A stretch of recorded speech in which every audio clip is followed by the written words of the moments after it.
Presiden Prabowo menyebut jika dikembalikan mungkin akan dimaafkan. Prabowo juga menyinggung akan memberikan opsi agar pengembalian uang korupsi tersebut dilakukan secara diam-diam.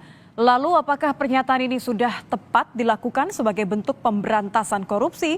Dan apakah cara pengembalian diam-diam yang disebut Presiden Prabowo ini merupakan cara yang tepat?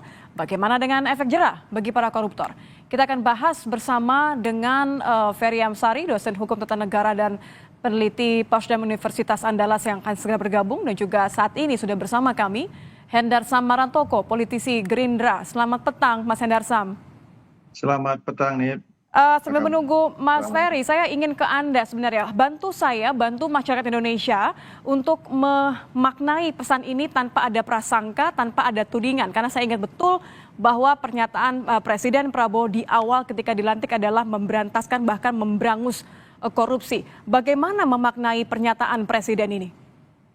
Ya, tadi kan Bang Habibur Rahman juga sudah menjelaskan sebenarnya bahwa hal ini terkait dengan bagaimana memulihkan ya kerugian-kerugian negara. Ini kan kita harus kembali lagi kepada pola pendekatan kita terhadap penegakan hukum, khususnya di bidang korupsi ini. Jadi yang patut diketahui bahwa tujuan hukum itu ada 3, ya, yaitu untuk memberikan keadilan hukum, kepastian hukum, dan kemanfaatan hukum. Ini masuk adil berarti? Nah, makanya kan selama ini, ya kan, pendekatan kita itu kan selalu pendekatannya adalah kepastian hukum, ya. Bahwa bagaimana seseorang itu apabila dia bersalah maka dia harus dihukum, kan seperti itu. Nah, sedangkan di satu sisi yang lain, ya kan, dalam proses kita berproses ya dalam penegakan hukum ini, masalah kemanfaatan hukumnya ini tertinggal. Kita harus jujur nih bahwa kadang-kadang dalam melakukan suatu proses perkara tindak pidana korupsi, biaya untuk menangani perkara korupsi itu bisa jadi jauh lebih besar dibanding kerugian.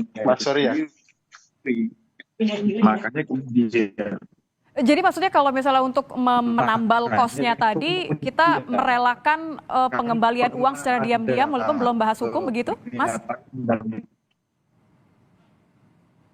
Tadi kan Bang Habib juga sudah mentilirkan bahwa apa yang disampaikan oleh beliau ini, ya kan, harus dimaknainya juga, harus dilihat juga ini beliau menyampaikannya di forum apa, ya. Pak Prabowo bukan orang yang juga terlalu serius dalam menyampaikan sesuatu. Dia menyampaikannya ini di Mesir di depan anak-anak mahasiswa, ya mahasiswa. Seperti kata Bang Habib tadi, dia menyampaikan secara pop, ya, artinya ini dengan bahasa yang populer, kan, ya, sehingga itu bisa diterima oleh bisa tersampaikan, terdeliver pesan-pesannya bahwa pendekatan kita ini lebih kepada kemanfaatan hukum, seperti itu. Oke, pendekatan manfaatan hukum. Maaf saya potong, Mas Hendarsam, karena Mas Ferry juga sudah bergabung. Ini mumpung masih soal bicara pendekatan, saya ingin lempar kembali ke Mas Ferry. Mas Ferry, selamat bergabung di Kompas Petang. Barusan Mas Hendarsam mengatakan bahwa pernyataan Presiden Prabowo ini harus dilihat dari pendekatan pemanfaatan hukum. Anda setuju nggak dengan hal ini, bahwa ini bisa diterima? Bahwa ini demi lagi-lagi pemberantasan korupsi, demi keadilan, dan tidak melukai hati masyarakat Indonesia? Ya, saya di banyak poin Pak Prabowo secara substansi cukup bisa menerima dan memahami, ya. Tetapi selalu yang dibicarakan itu, kalau mau mengutip peristilahan Pak Prabowo sendiri, lebih banyak omon-omonnya daripada bagaimana mengimplementasikan gagasan. Sekarang diminta para koruptor mengaku mengembalikan seluruh keuangan negara, lalu kemudian mereka diampuni. Kan ini sebenarnya gagasan dan konsep perampasan aset sebenarnya. Tapi undang-undang perampasan aset tidak masuk prolegnas, gitu ya. Jadi antara apa yang dibicarakan dengan fakta itu tidak sinkron. Misalnya contoh bakal mengejar koruptor hingga ke Antartika, gitu ya. Ngapain juga harus dikejar ke Antartika? Kita paham itu adalah gagasan untuk sungguh-sungguh melakukan pemberantasan korupsi. Tetapi anak mantan presiden yang menerima gratifikasi bukanlah dianggap sebagai sebuah korupsi. Jadi antara yang dibicarakan, disampaikan ke depan publik itu lebih banyak omong-omongnya. Walaupun prinsipnya di beberapa ide, saya pikir itu ide yang menarik kalau betul-betul diterapkan. Oke. Sekali lagi, omong-omong Pak Presiden itu tidak pernah bicara teknisnya, baru tahap sangat umum, sangat general ya. Jadi antara dipuji tidak bisa, dipertanyakan juga belum bisa. Saya ke Mas Hendarsam lagi deh. Omon-omon katanya Mas Ferry. Omon-omon nggak nih kalau memang ternyata niatnya masih sama?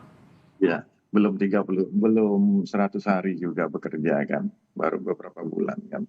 Jadi saya rasa kan memang yang diperlukan saat ini memang gagasan-gagasan itu kan diimplementasikan, dan mengimplementasikan gagasan itu kan tidak juga dapat serta-merta langsung dilaksanakan, kan seperti itu. Yang penting bahwa ya saya ambil simpulnya saja di ketika oleh Bu Ferry, memang kalau intisarinya kita sepakat bahwa azas ultimum remedium itu dilaksanakan ya, bahwa sanksi pidana itu digunakan sebagai upaya terakhir untuk menyelesaikan masalah hukum, itu mungkin bisa kita jalankan ke depannya ya.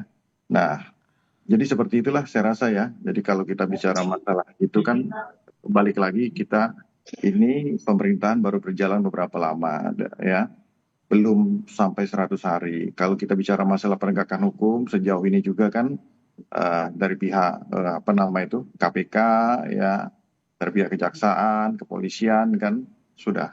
Mungkin saya rasa sudah. Tapi Mas Hendarsam, ini tuh spontanitas karena memang kebetulan aja lagi ngomong soal korupsi di depan mahasiswa begitu, atau ini sebenarnya sudah ada yang disiapkan, atau ada pesan sebenarnya khusus dari Pak Prabowo? Ya,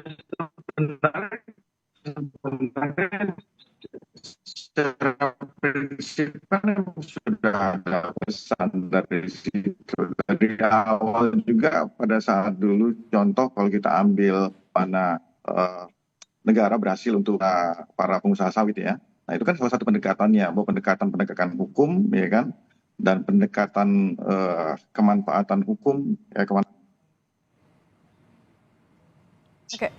Mas Hendarsam, nampaknya ada sedikit gangguan sinyal, saya kehilangan suara Anda, tapi nggak apa-apa, saya ke Mas Ferry terlebih dahulu deh. Mas Ferry, diksi memaafkan ini mungkin ya, kemudian juga mengembalikan uang secara diam-diam ini yang mengingatkan saya dengan pernyataan ICW di awal-awal Pak Presiden Prabowo dilantik gitu. Kalau Anda melihat secara pesan yang dicoba disampaikan oleh Presiden Prabowo dalam kesempatan ini, maknanya apa sih sebenarnya kalau menurut Anda? Ya, ini kayaknya juga Mas Hendarsam perlu memahami bahwa konsep untuk bahwa pemidanaan sebagai ultimum remedium yaitu atau obat terakhir itu tidak cocok dalam konteks apa yang disampaikan Pak Presiden Prabowo ya.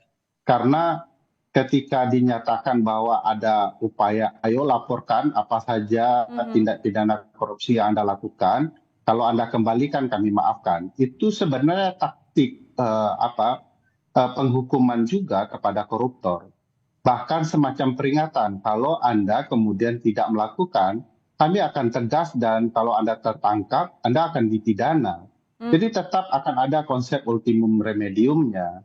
Itu bukan, tidak boleh dimaknai bahwa ini akan dihilangkan pemidanaan. Kan jadi lucu ya, kalau untuk koruptor tiba-tiba konsep pemidanaan dihilangkan, diturunkan kekerasannya, gitu ya, keseriusannya.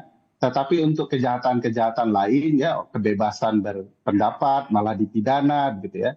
Lalu kemudian bicara soal kebebasan orang di dunia IT juga dipidana kalau berbeda. Jadi perspektifnya harus benar. Ya, jadi harus benar dulu perspektifnya. Pak Prabowo sendiri juga harus paham soal konsep pemberantasan korupsi, tidak sekedar disampaikan oleh anak buah lalu kemudian disampaikan ke depan publik. Karena kalau itu terjadi, kesan yang kita dapat, Pak Prabowo itu asal enak didengar lalu disampaikan. Nah, mesti juga teknisnya itu terjelaskan dengan baik ya, bahwa apa gagasannya gitu ya. Kalau kemudian para koruptor itu mengembalikan hasil kejahatannya, maka ini sesuai dengan konsep perampasan aset. Dan itu kemudian betul-betul bagian dari gagasan pemberantasan korupsi. Tapi kalau kemudian itu untuk menghilangkan atau mengampuni para koruptor, ya tidak bisa. Kalau setelah itu Anda ketahuan, Anda korupsi, ya tetap akan dipidana, dihukum yang lebih berat. Itu memang gagasan anti korupsi yang tidak bisa juga ditawar-tawar gitu. Jadi selain untuk kemudian memperjelas maknanya tadi supaya nggak bias ya, saya kembali ke Mas Hendarsam. Kira-kira seharusnya dibuat seperti apa nih pendekatan tadi manfaatan hukum? Harusnya seperti apa dibuat aturan hukumnya supaya dijamin bahwa bukan diampuni kemudian lolos dari pidana, tapi sekedar ini ya tidak keluarlah dari RU perampasan aset. Mas Hendarsam. Yang menarik kan bahwa saat ini ya kan Pasal 4 Undang-Undang 31 tahun 1999 itu ya kan yang diperbarui dari Undang-Undang 20 tahun 2001 ya yang menyatakan bahwa pengembalian kerugian negara itu tidak tidak menghapus pidana itu kan masih ada. Nah, itu yang sebenarnya akan dicari formulasi yang tepat untuk saat ini kan.